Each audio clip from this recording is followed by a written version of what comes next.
Assalamualaikum warahmatullahi wabarakatuh. Halo Sobat Misteri Sunyi Mencekam. Kembali lagi kami hadir menjumpai Anda.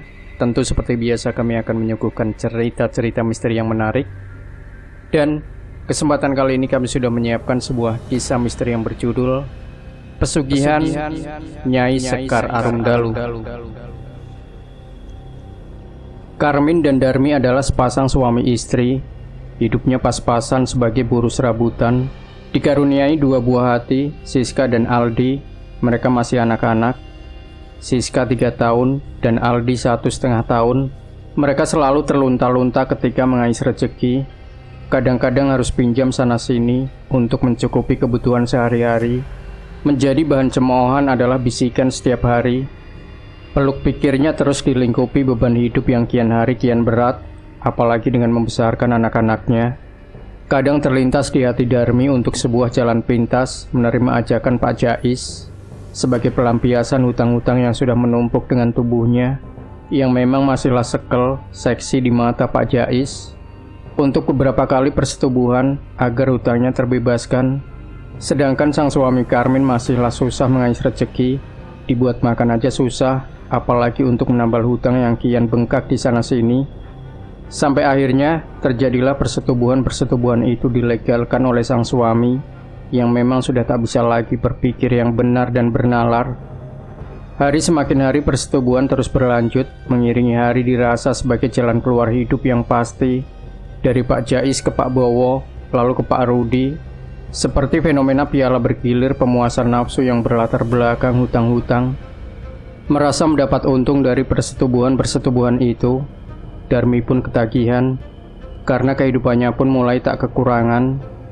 Dia butuh uang tinggal telepon, uang pun datang dengan senang. Dan ini menjadi beban pada Karmin sebagai kepala rumah tangga yang sudah tak bisa mencegah kebiasaan istrinya, mulai malang melintang tengah malam dalam cumbu-cumbu uang haram. Keresahan terus memenuhi benak hatinya, anak-anaknya mulai tak terurus. Walau kini sudah berkecukupan dalam materi, dia mulai mabuk-mabukan dalam mengatasi rasa gelisahnya. Tidur di makam-makam tua nan angker menjadi kebiasaan barunya, agar dapat wangsit untuk nomor togel yang jos, biar bisa mengangkat istrinya dari persetubuhan piala bergilir di tiap malam. Sampai pada suatu hari, Karmin berpamitan kepada sang istri, Darmi. "Bu, aku akan pergi beberapa hari ke gunung. Doain agar aku mendapat sesuatu kekayaan dari sana." "Alah, paling-paling kayak kemarin-kemarin. Mana? Gak ada hasilnya blas," kata Darmi dengan sungut-sungut. Merasa sudah direndahkan sang istri, Karmin pun berlalu sambil membawa sebuah tas kresek dan pergi begitu saja dengan membawa beban yang teramat berat di hati. Karena istri yang dulu setia, kini sudah gelap mata merendahkannya. Perjalanan Karmin ke tempat pegunungan itu tanpa hambatan, seperti memang mendapat semangat pembuktian diri atas apa yang didapat dari sang istri. Sesampai di tempat yang dituju, suasana sepi. Hanya ada beberapa orang yang serupa. Dia mencari kekayaan dengan bantuan setan. Lantas ditemuinya Kuncen alias juru kunci memohon petunjuk.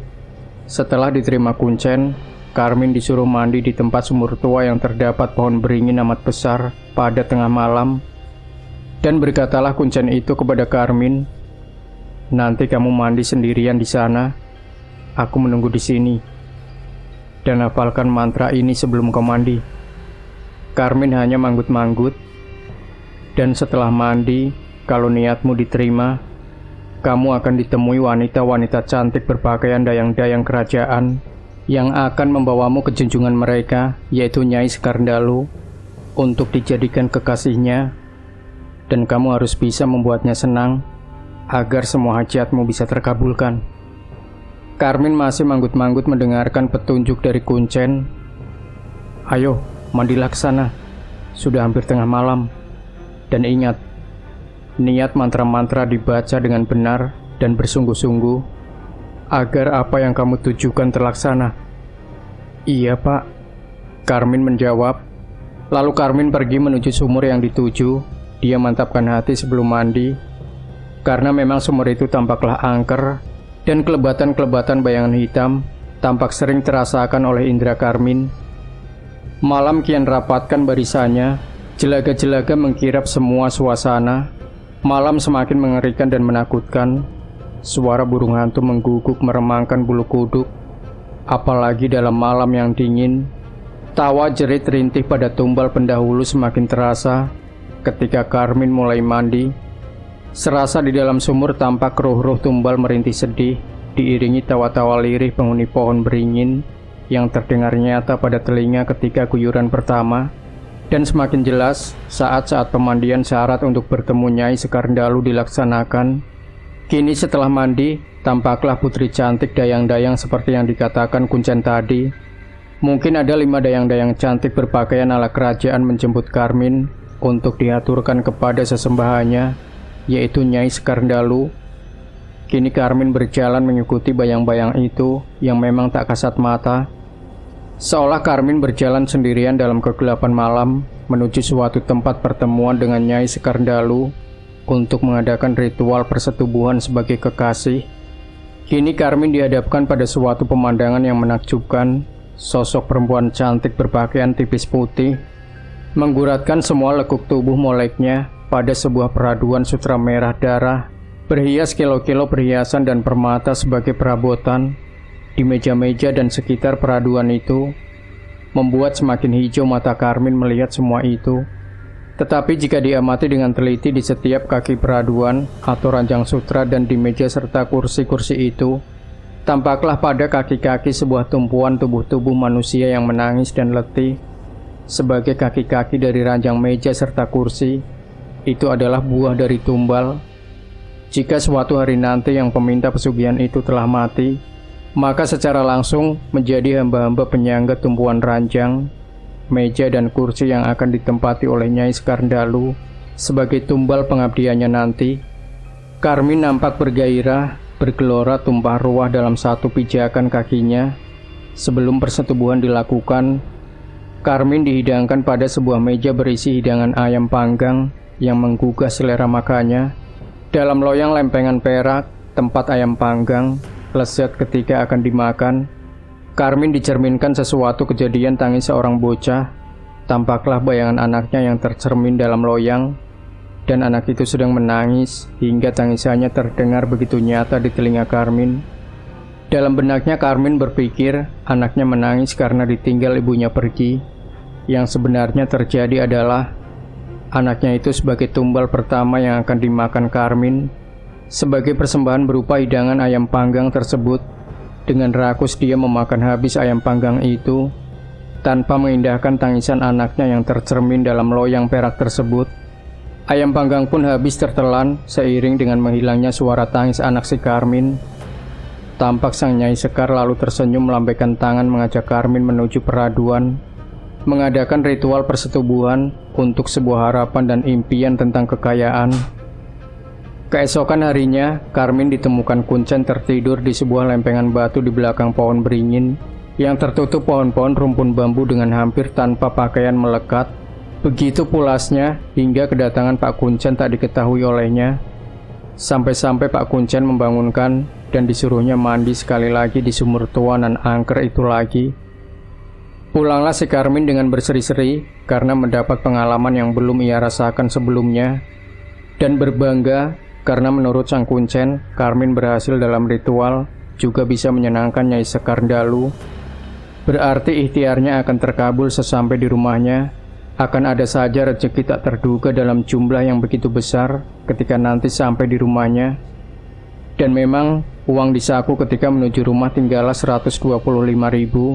Kemudian yang 100.000 dibuat beli togel untuk 4 angka, satu nomor saja di kampung sebelah tak jauh dari rumahnya.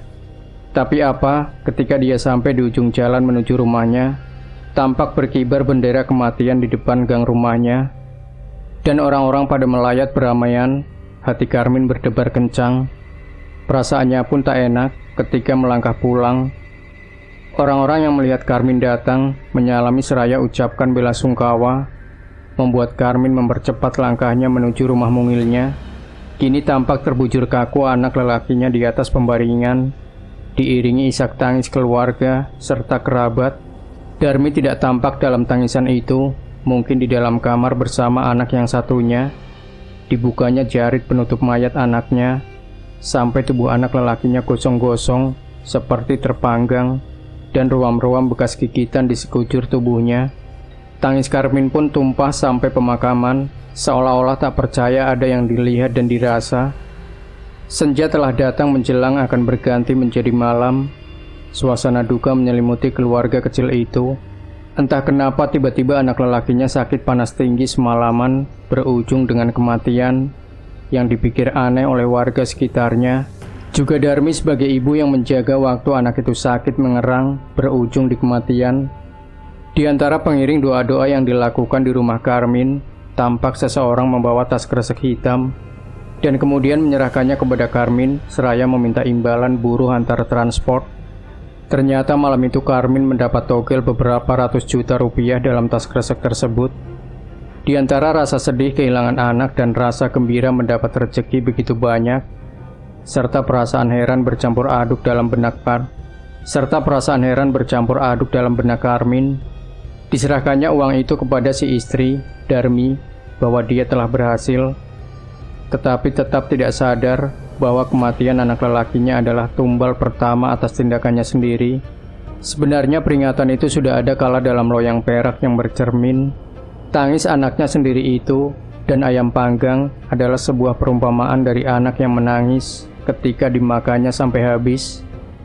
Sebuah persekutuan dalam pelukan setan, tak ada yang memakan tumbal, pastilah meminta tumbal. Tak ada yang gratis kata mereka, kencing pun harus membayar. Apalagi meminta kekayaan yang berlimpah, haruslah yang sepadan imbalannya.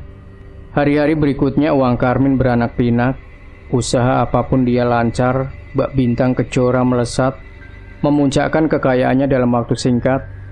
Sang istri Darmi pun sudah terlepas dari piala bergilir bapak-bapak yang suka meminjamnya. Karmin kini berpindah ke rumah yang lebih besar nan megah, dan menyediakan sebuah kamar khusus untuk ritual dengan Nyai Sekar. Untuk ritual dengan Nyai Sekar Dalu di tiap Senin Legi, dikarenakan waktu pertama kali Karmin mengadakan ritual adalah Senin Legi, usahanya semakin hari semakin lancar jaya. Dia juga kini sudah membangunkan rumah kuncen yang mengantarkannya pada kejayaan jalan pintas yang begitu mujarab, mengakhiri kesulitan hidupnya dengan mempertemukan dengan Nyai Sekar Dalu. Penjemputan tumbal kedua akan datang. Karmin mulai sadar bahwa kematian anak lelakinya adalah sebuah tumbal persembahan yang diminta Nyai Sekar Dalu sebagai imbalan untuk melancarkan semua rezekinya selama ini. Dan ritual persetubuhan adalah bunganya seperti layaknya kita meminjam uang ke rentenir, akan semakin menjerat dengan bunga berbunga. Begitu juga dengan persekutuan pinjaman dengan setan, akan selalu meminta bunga berbunga. Entah itu buah kesenangan atau tumbal dari kerabat sendiri, keluarga, serta orang-orang terdekat yang akan ditumbalkan.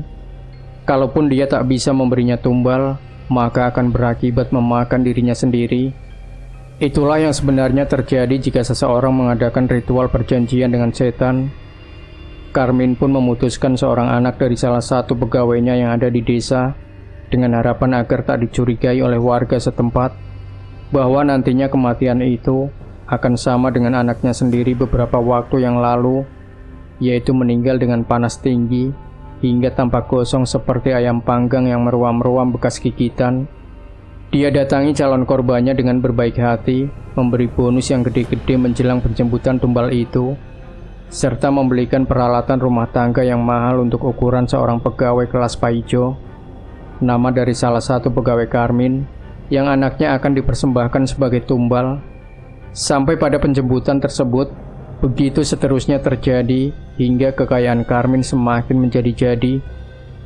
Entah sampai kapan ini semua berakhir, mungkin sampai Karmin sendiri yang akan menjadi tumbal dan akan dijadikan kaki ranjang peraduan sang Nyai Sekar Dalu selamanya. Selama masih ada yang mengharapkan menjadi kaya dalam tempo singkat dengan perjanjian-perjanjian dalam pelukan setan. Demikian Sobat Misteri Sunyi Mencekam. Jangan lupa berikan komentar Anda, like, share video ini, subscribe channel Sunyi Mencekam, dan kembali nantikan cerita-cerita misteri terbaru dari kami. Wassalamualaikum warahmatullahi wabarakatuh.